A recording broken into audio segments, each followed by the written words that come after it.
most parents expect their children to go to their funeral. When you raise a child and that person is in their late teens, early 20s, and they're murdered, the family have to first and foremost come to the realisation that they've lost their child. They've outlived their child. The trauma that the child went to prior to death, and the person responsible, are they going to be held accountable? It's huge, absolutely huge.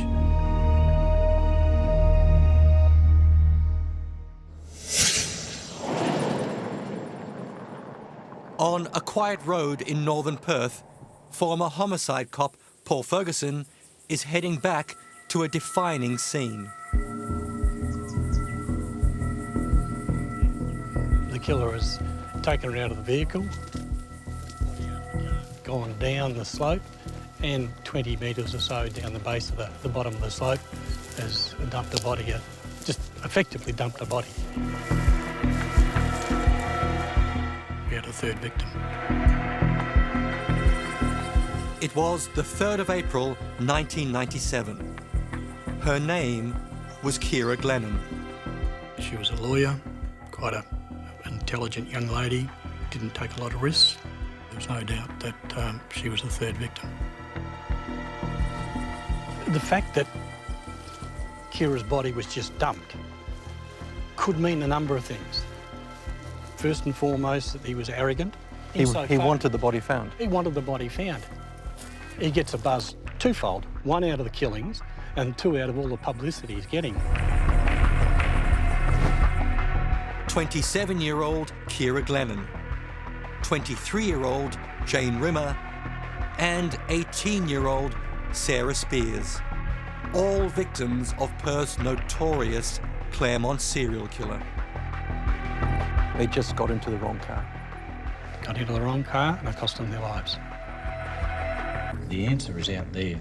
Someone who is listening has the answer. Paul Ferguson was the original head of Macro, the task force formed to find a killer. Almost 20 years on, he's agreed to talk because he and the families of the victims are as desperate as ever for answers. Oh, well, that's why I'm talking to you, because WA Police have chosen not to be part of this program. And yeah, I'm fully aware of that. I gave up 2 years of my life working on the Macro Task Force. I know that the offender thinks at this stage that he is, she is, they are smart and they've got away with it. Did you look at absolutely everything? Everything. Lots of dead ends. A lot of dead ends, yes. How resource intensive was this? Ah, huge, huge. Absolutely huge. If the Macro Task Force was huge when Paul Ferguson ran it for its first 2 years, it was about to go off the scale. Under later leadership, the Claremont investigation would become the biggest and most expensive in Australian criminal history. A massive, at times bizarre investigation, it has never found its target. Do I have confidence in them to conduct these high-level investigations into serious crimes? I have to say, looking from the outside, no, I don't. It seems to me that the Macro Task Force was a situation where the cops really mucked up and now we've got to cover up. And that's the saddest part, that they've never just sort of said, oh, we made a mistake. Con Bayans is another retired cop, and he's speaking out for the first time. He'll take us back to a chilling incident that, for him, says everything about the secretive, dysfunctional operation of Macro. This is not good. And straight away your mind went to the Claremont killer? Yes. 14 years on, the former vice officer is wondering what happened to a brief he prepared on a very suspicious character he pulled over during a major undercover operation. What happened in Highgate that night What I saw that night has haunted me for a lot of years. Just want to step out of the car, please. And he's at a loss to understand just why the Claremont investigation wasn't interested in the potential treasure trove of intelligence his operation was gathering. What do you think the reaction will be to what you're saying? They won't be happy with it. They definitely won't be happy with it. I'm not under that veil of secrecy. I've never signed any of their secrecy clauses. They would prefer that I didn't speak, without a doubt. But here we are. You're breaking the code. Yeah, but for the right reasons.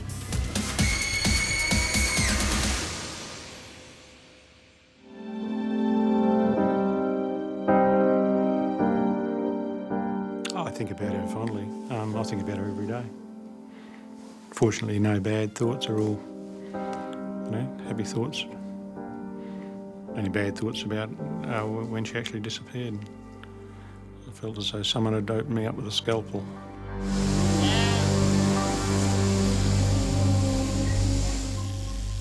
Don Spears was shearing outside Darkin in southern WA when his wife Carol called with worrying news.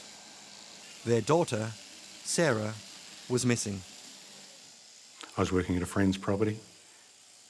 His wife came up to the shed on the Monday morning and said that Carol wants you to ring her straight away.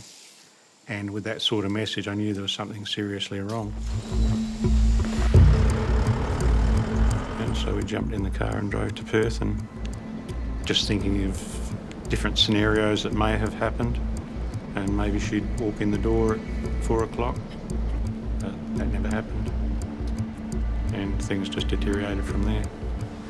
And each time, you think of a worse scenario, but hoping that she'd be safe. She was a quiet girl, a very intelligent young lady, had a very close circle of friends, didn't put herself at risk unnecessarily, and was relatively quiet. A few months later, another girl went missing. Yes, Jane Rimmer, 9th of June. So straight away, you thought they might be linked. Without a doubt. Yeah, without a doubt. Obviously, there was something drastically wrong. We had invited her to the movies as a group. There was a group of us going. She declined.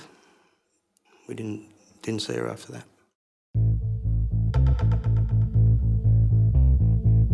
Months apart, Sarah's then Jane's fateful nights unfolded with chilling similarity. They began with drinks at beachside Cottesloe and moved on to neighbouring Claremont. Both decided late in the evening to leave the pack and go it alone. They never made it home. When did you first believe it was a serial killer? Early in the disappearance of Jane Rimmer, the coincidence or the links between Jane and Sarah were quite strong, and the team were very, very comfortable, though, looking at the same offender responsible for both girls' disappearance. I remember getting the phone call from the police, and they said that they had found a body, and they believed it to be Jane. They were just going through some final confirmations, but it was it was a pretty dark day. Do you remember the first time you came down here? Oh yes, yeah. It was the day that Jane's body was found. It was a Sunday, if I remember correctly. Got a phone call to say that a body had been found, and they suspected it was one of the girls from Claremont. The area was sealed off, and Jane was there. That confirmed everyone's worst fears. I think it was expected, but still when it came, it was a shock that this was a murder. Now State Premier, Colin Barnett's electorate takes in Claremont. And then a few months later, Kira went missing. Yes, and again, Kira, Glennon, very well-known family throughout the area, and This, again, I think created the sense that this was not a one-off event, this was a serial killer. Kira's night out was almost a blueprint of Sarah's and Jane's. Once again, it's drinks with friends at Claremont. And later, a decision to leave the group and head eventually to Stirling Highway to make her way home. As Kira walks down the highway, a man at this bus stop yells out to her that she's crazy for hitchhiking. A few minutes later, she's seen leaning into the window of a car, having a conversation. When the man turns back, both the car and Kira are gone.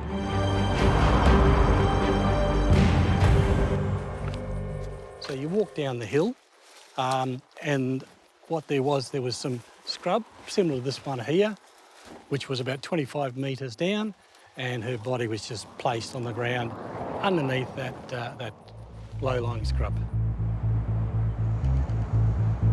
Investigators figured the women must have trusted whomever it was who picked them up.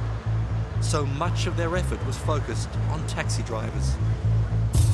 At one stage, Macro set about swabbing thousands of Perth cabbies for DNA.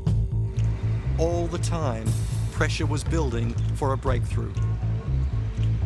People would come to me just to talk about it, to get some sort of reassurance that the investigations were proceeding and every effort was being made. I don't know why they came to the local Member of Parliament. They would have talked to local policemen, but there was a lot of suspicion in the community and people felt a need to talk about it. It certainly increases the pressure, I can assure you. What's going on? And like a lot of other people, why hasn't this been solved? So from a management point of view and from a pressure point of view, internally it escalated, externally it escalated.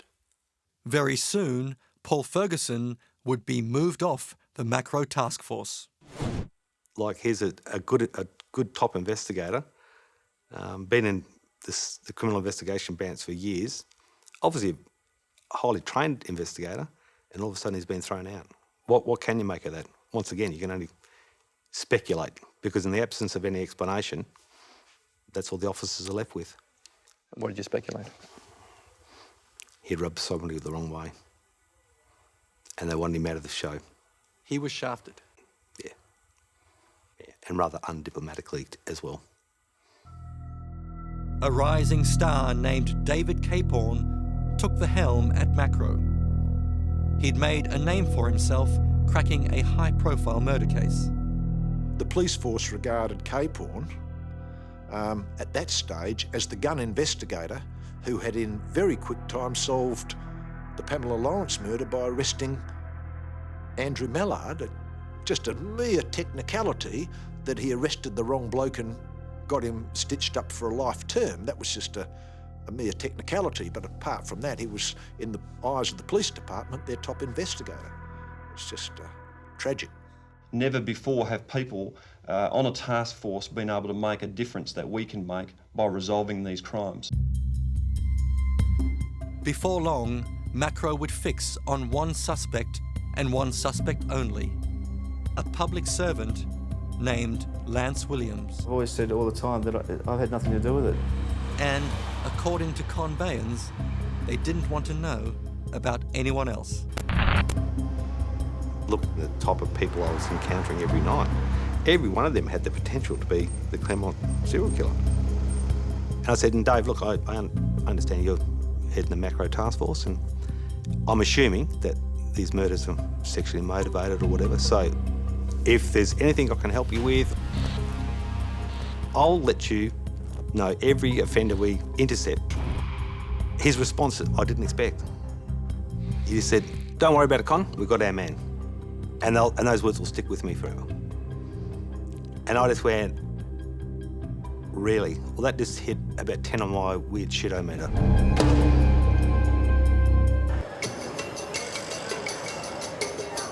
Street surveillance in 1996 wasn't as widespread or as sophisticated as it is now. But the Macro Task Force did have this. It's Jane Rimmer, briefly encountering a man minutes before she disappears. Incredibly, police kept this vital piece of evidence under wraps for 12 years.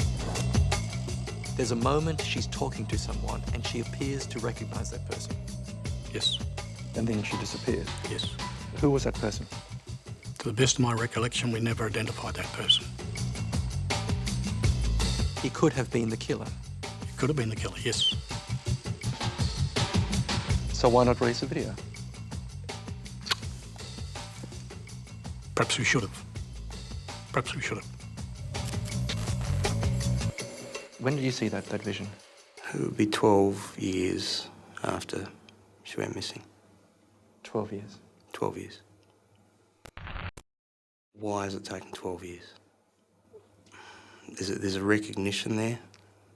She knows this person. You can see this person, 12 years goes on, could look completely different. Why? In an investigation running so long and at such a scale, you might expect there'd be mistakes. But far and away, the biggest criticism of Macro was its fixation with this man. I'm just a person who got caught up in this whole thing. Soon after David Capon took over Macro, Lance Williams was in the spotlight. He'd been snared in a police sting. All I had was concern, you know, that there was women walking around Claremont on their own late at night, especially from what had happened all the years before, you know. The pursuit of Williams would become one of the strangest police operations imaginable. One in which clandestine round-the-clock surveillance even became a televised public event. Has it been difficult? Yeah, it's been difficult. The shakedown would last almost a decade, until Lance Williams learned almost incidentally that he was no longer a person of interest. You happy that you're no longer a suspect? Oh, yeah, well, I've been waiting a long time. I mean, so what we've got here in the Claremont serial case is that Capon settles upon who's the guilty party and then spends years trying to get the evidence to prove his theory. And I think that that's been often a concern with a number of high-profile investigations by WA Police, that they identify a key suspect and then develop a case to fit it. But in the thick of Macro's obsession with Lance Williams, Con Bayans was leading a major vice crackdown across town in inner-city Highgate. I got selected to run a prostitution task force within the Highgate area. Street-walking prostitution had reached epidemic proportions. I was tasked to eradicate it. It was a cesspit. It was a den of debauchery. These girls would pick up a client and would literally go into someone's front yard, and the girls would perform a service, be paid $50, and this was all taking place in a family area. It ran for 18 months and snared hundreds of streetwalkers and some very intriguing curb crawlers. We had a priest. Yes, we did arrest a couple of police employees. We had the secretary of a fairly big political party. We had a professor. We had teachers. We literally had every sort of person in there. There was a large variety. Cons brought me back to the exact location of an encounter that still chills him to the bone. So it was right here? Right here, parked right here. And it was pretty obvious. It had all the pursuit tyres and lowered, and it was a Commodore, you know.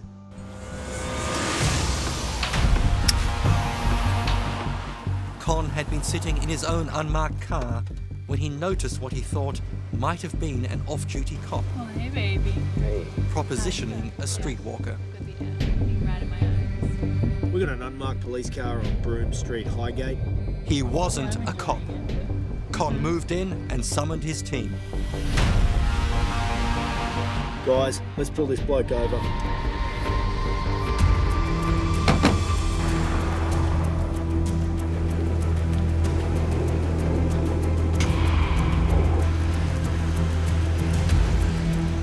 How you going? We searched the vehicle, we searched him.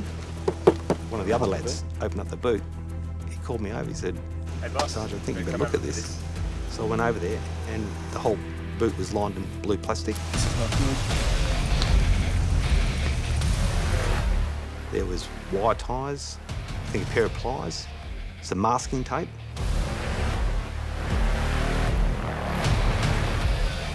And at that point there, I just went, this chap's coming back to the office with us.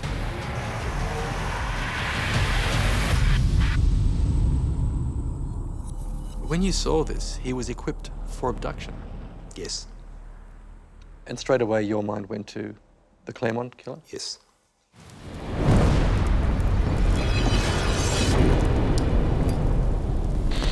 He ticked more than all the boxes. He certainly did. We're almost talking like a training ground for these blokes that want to actually abduct a woman. And that's exactly what we had in this area. We did have a number of abductions. We had one girl murdered, we had another one missing. Con interviewed the man and prepared a brief for the Bureau of Criminal Investigation and his Claremont colleagues.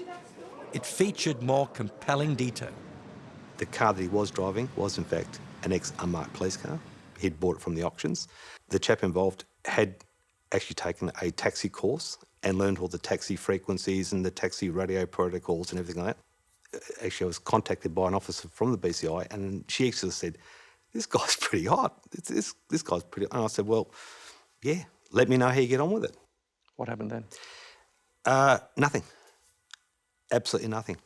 We took Con Bayan's claims to the West Australian Police.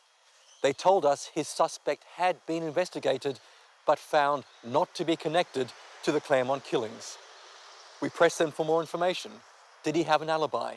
Anything? They declined to provide more details and they declined our repeated offers for an on-camera interview. I'd love to see the proof. I would love to see the proof. Isn't it unusual not to contact the officer who made those allegations? Very unusual, because obviously there's still things they do need to ask you, that there's possibly things that you haven't covered that might be important in the investigation that I don't know about. For instance, did you happen to see if there was a blue jumper in there? Yeah, something, anything. For Con Bayans, the Highgate case was symptomatic of a bigger problem. Macro was a closed shop, convinced it had its man, and it didn't want to hear about anything that may contradict that.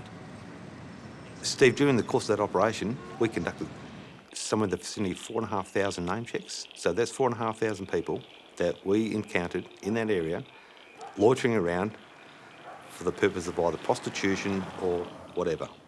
I was more than happy to pass it all on to Macro. They didn't want to know about it. And when I actually spoke to Dave Capon and said, "Look, this is what I'm doing, this is what I'm encountering. There's maybe leads in here for you." He said, "Con, no need, we've got our man." So my assumption was an arrest was imminent. So all that information still sits there to this day. David Capon left the force in 2009, a year after Lance Williams was discarded as a suspect. WA's Corruption and Crime Commission had made findings of misconduct against him in the case that made him a star. The wrongful conviction of Andrew Mallard.